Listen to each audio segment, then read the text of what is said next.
एक दिन हजरत मूसा अलैहिस्सलाम का रास्ता एक नौजवान औरत ने रोक लिया और कहने लगी, ऐ अल्लाह के नबी, कई साल हो गए हैं मेरी शादी को, मगर मुझे औलाद नहीं हुई। आज अल्लाह से मेरे बारे में पूछना, क्या मेरे नसीब में औलाद लिखी है या नहीं। मूसा अलैहिस्सलाम कोहतूर से वापस आकर उस औरत को बताने लगे, मैंने अल्लाह से पूछा, लेकिन अफसोस, अल्लाह पाक ने फरमाया, इस औरत को बताना, तुम्हारे नसीब में मैंने औलाद लिखी ही नहीं। फिर कई साल बाद वही औरत 4 बेटे लेकर उसी रास्ते पर मूसा अलैहिस्सलाम से कहने लगी, ऐ अल्लाह के नबी, आपने कहा था कि तुम्हारे नसीब में औलाद लिखी ही नहीं है, मगर मुझे तो सिर्फ एक फकीर को 4 रोटियां देने के बदले में अल्लाह पाक ने देखो 4 बेटे अता फरमाए हैं। मूसा अलैहिस्सलाम जाकर अल्लाह से पूछने लगे, मालिक, ये क्या माजरा है? आपने तो फरमाया था कि इस औरत के नसीब में औलाद है ही नहीं। अल्लाह ने फरमाया, मूसा, छोड़ो इस बात को, इस सवाल का जवाब तुम्हें बाद में मिलेगा, पहले मुझे इंसान का गोश्त ला कर दो। मूसा अलैहिस्सलाम वापस आकर लोगों से गोश्त मांग मांग कर थक गए, मगर कोई भी गोश्त देने को तैयार न हुआ। मूसा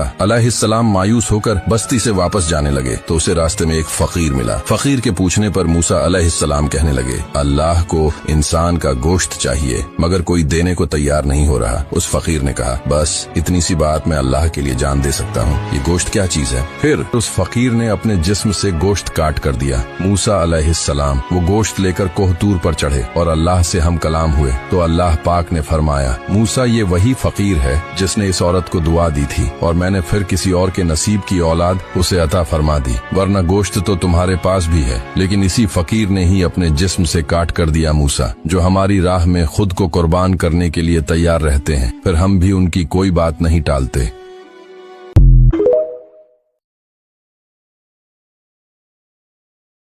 Download ShareChat.